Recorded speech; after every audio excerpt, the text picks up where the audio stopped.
si Jesus sa harap ni Pilato. Ito ho, dinala na ho sa harap ni Pilato, mga giliw namin taga-pakinig, ang Panginoong Jesus. Kinaumagahan, nagpulong agad ang mga punong saserdote, ang matatanda ng bayan, ang mga iskriba, at ang iba pang bumubuo ng Sanhedrin.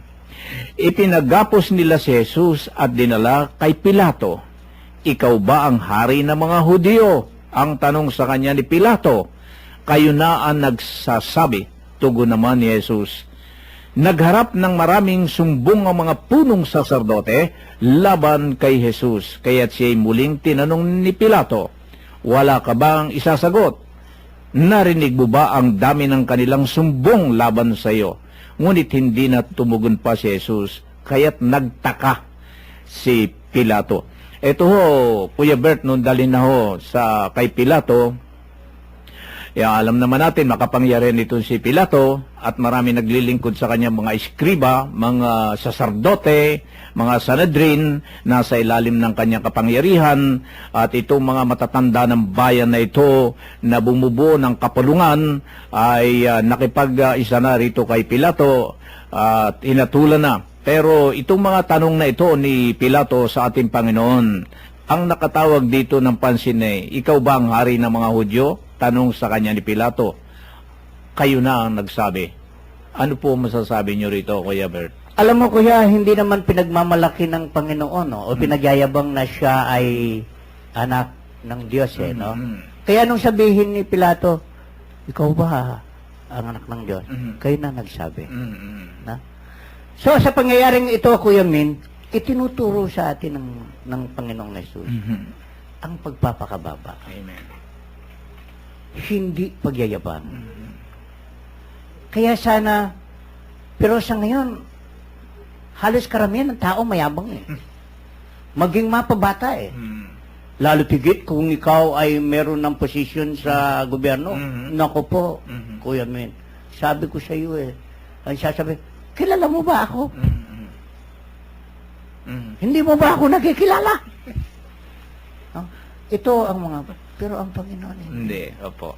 So, ang lahat ng nangyayari ngayon, Kuya Min, taliwas sa ginagawa ng ating Panginoon. Na ipinahiwatig lamang ang labis na pagyayabang ay walang kahinatnan.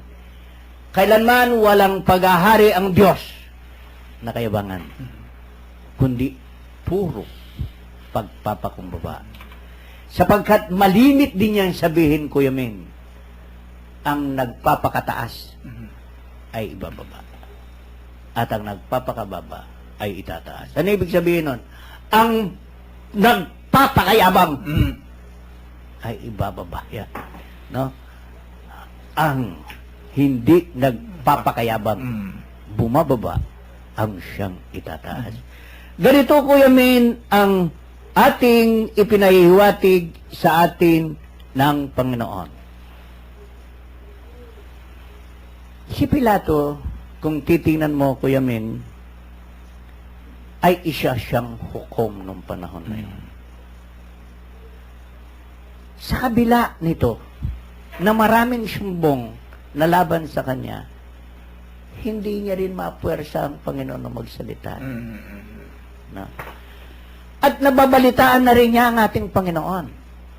Medyo may kaba din siya sa kanya. Kaya nga, sa pangyayaring ito, ay wala rin siyang masabi sa ating Panginoon. Kaya, anong ibig ko sabihin? Sa ngayon, Kuya Min, mayroong tao na idinimanda na isang senador na dati pinaratangan na hindi siya makapagsalita ngayon Bakit? Nakabusa lang bibig niya Bakit? Ipinagtatanggol niya ang mahihirap Ipinagtatanggol niya yung katotohanan Nilalabanan niya ang kasakaman ng mga taong nakakasakop sa kanya. Ganyan ang nangyari sa ating Panginoon. Katulad siya noon. Kaya napakaswerte ng taong ito. Sinong nagtunggol sa kanya? Ang ipinagtatanggol niya. Kaya nga ngayon, senador siya, di ba? Huwag nating isipin, kuya. Hindi mo kailanman masusupi lang kayo ang katotohanan. At laging may magdidepende sa iyo. May magtatanggol sa iyo ang Panginoon. Itataas at itataas ng Diyos ang taong nasa katotohanan. Amen. So dito ho sa pagpasok na ito ng chapter 15 si Jesus sa harap ni Pilato, ito ho, nililitis na ho siya rito. Marami na ho nagharap ng mga sumbong, mismo pa ho mga pinunong saserdote laban sa Panginoong Jesus. Nang siya'y tanungin na ho, wala ka ba ang wikang isasagot? Narinig mo ba ang dami ng kanilang sumbong laban sa iyo? Ngunit hindi na tumugon pa si Jesus, kaya nagtaka na si Pilato rito.